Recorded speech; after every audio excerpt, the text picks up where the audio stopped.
Please welcome Jürgen Lüneck, Chairman of the Falling Walls Foundation.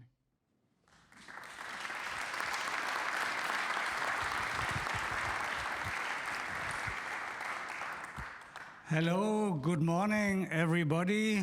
Good morning, Falling Walls. I hope you had a good start in the morning. Welcome again to those who have been here yesterday. Welcome to those who are here for the first day today. Yesterday we had a day full of pitches and competition. We had 100 labsters from all over the world who spoke about their breakthroughs for 3 minutes each. Wonderful, inspiring young people. I think everybody who saw this was very enthusiastic. When you see this, I think we will really have a bright future in front of us, despite all the problems that we have to manage right now. This young generation is just great. You will see them today during all our sessions and debates. We had Falling Walls Venture, wealth creation through research. I think that's important too, that we make clear that via sciencepreneurship we can really create new jobs and help the world to prosper. And then we have to communicate about science. This was again a pitch yesterday. One aspect was demystifying science through public participation. I think we have to get out of the bubble. We have to talk to the public, to the politicians, to the society, to make clear that science and technology is not the solution to the problems, but one solutions to the problems that we face. Now, today is a day of debates and discussions. And I think we see the program over here. You have it in your little booklet. And when you browse through it, you will see we have a lot of topics to be covered. We have planetary health, sustainability, medical advances, clean energy, technological breakthroughs, and of course we also address this Russian aggression in the Ukraine. This will be the first plenary table here. I think we all care for what is going on in the Ukraine and for the science there. So that's the day today, a day full of networking, full of meetings. We have 5 formats. There are these different tables, plenary tables here, round tables in the ship, and then background tables. We have symposias on physical science, life science, humanities and social science, and on sciencepreneurship. We will come back to that in a moment. And we hope that you really enjoy the day. Yesterday already we heard too many choices. That's program. If you feel bad that you have not heard everything, that you have not seen everything during the day, well, come again next year, there will be more. So maybe I can ask the persons who will talk a little bit about the symposium on stage.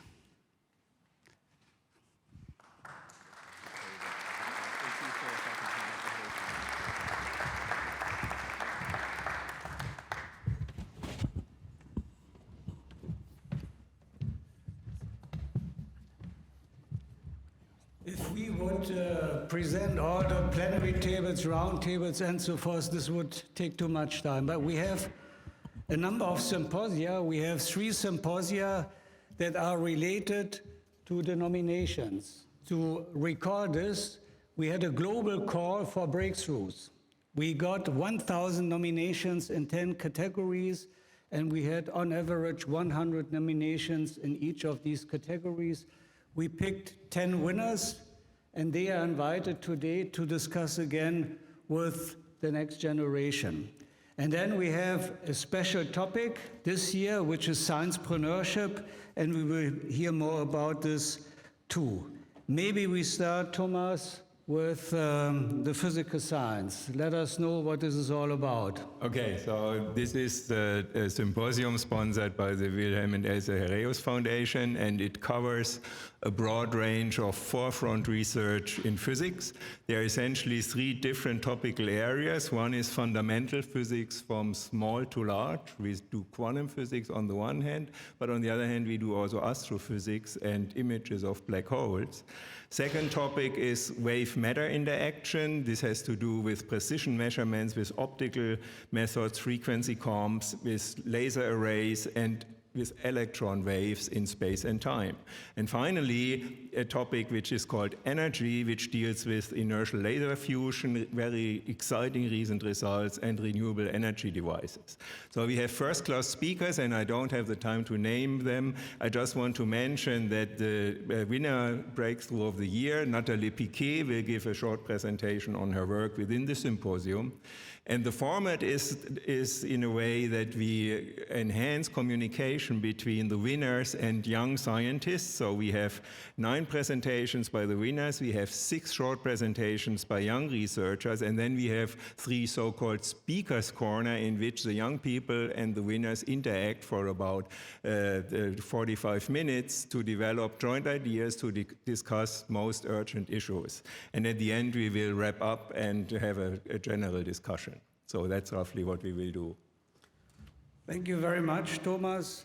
As you already heard, we try to really have interactive formats where everybody can get engaged, because that's the philosophy today, participation and communication. We continue with Jutta Almendinger. She is the director of the Social Science Center, die Wissenschaftszentrum in Berlin.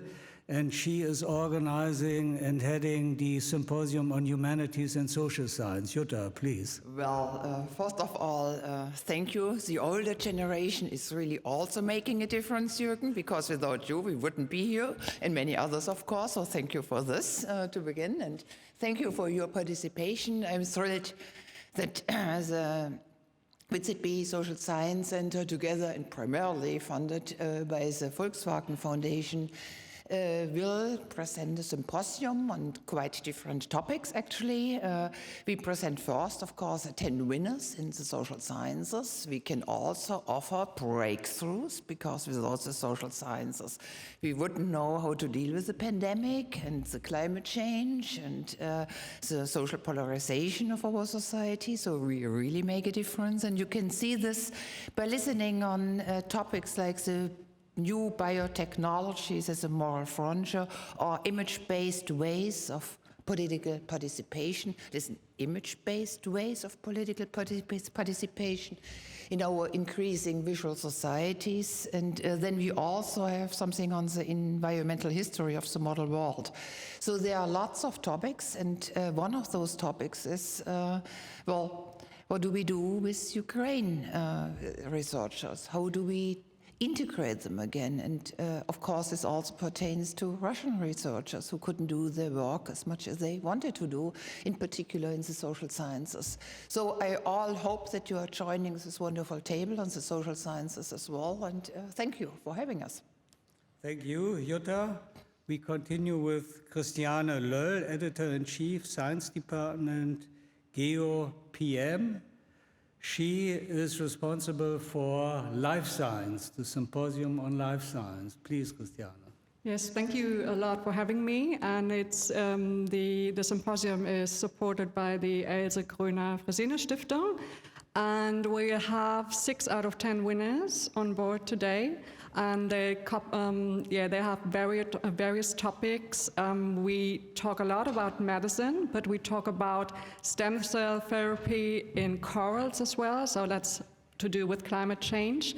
And we talk about animal behavior and virtual reality in insects, so that's experiments we're hopefully going to see.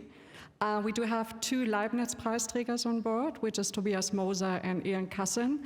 And we do have the awardee of this year's award here, Markus Mal, Professor Markus Mal from the Charité. And he will present his work on cystic fibrosis, which is a monogenetic disease, and it's a long way, although we know the genes, to find therapy, and now we're having something on board which can make lives for patients a lot better, we hope. And we've got an interesting format because all these winners will be matched with researchers from their field. And I, as a moderator, will withdraw a lot during the day because these 2 will talk, they give presentations, and then they'll challenge each other and discuss. So, and of course, we'll engage the audience. And the underlying topic of today is big data, wide data, and artificial intelligence, and what that means for medicine and life sciences, and how we do that. So it's going to be a full day, and I'm excited about it. Thank you very much, Christiane. And I think we have probably most of the speakers here in the audience, the winners of this global call for breakthroughs. And this is a very important message for all of you. If you are nominated, then you have the chance to get a ticket to Berlin. We really take care of you, and we love to have you here. So we are looking forward to these symposia where science, the best of science, is really in the foreground. Now, science, in a certain sense, spends money because research sometimes is also costly. But on the other hand, it's also through research, development, and technology that money is earned.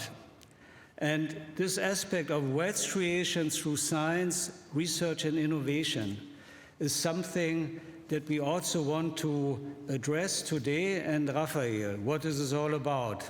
Well, I'm sitting next to this book, Factfulness of Hans Rosling. It describes not only that we bring wealth to the world, but also that we make the world a better place.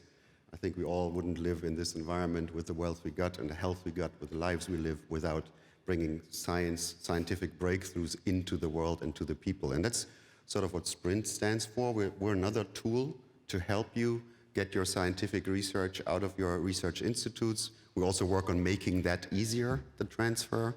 We have finance projects, we do challenges with the big questions of our time. And we're working on how we can use other tools to help facilitate the next steps after the scientific funding. And thus we created the Sciencepreneurs workshop because we believe that there's a lot to be done, but also a lot to be communicated and discussed.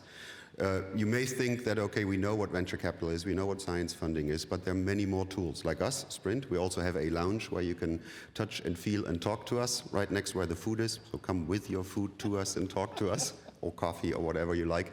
But then there's also tools like funding from governments by procurement. You know, a big strength of other countries is that they procure products that don't even exist. Most of you know, for example, SpaceX, right? And NASA is a government agency like DARPA, which is a little bit our ancestor, you might say, just orders a product from these companies that are newly founded, that doesn't even exist, and they put a lot of money at the table. We have great people at the symposium that come from the government, but also from science, that will discuss what we could do better in Europe to use these tools as well. And also, of course, we will be discussing how we can make Sprint better. So we're very much looking forward to these discussions and also to sort of exposing everyone to all the other things that might be there to bring your product forward to make the world a better place. So thank you all. I think the audience hopefully got an idea of what this day will all be about. There are a lot of opportunities. Please use it. You can go from one symposia to the other. You can network. There are meeting places. This is a day of participation and communication, a day of debates. Please use it and enjoy this day very, very much. I see you again during the day. Enjoy. Thank you.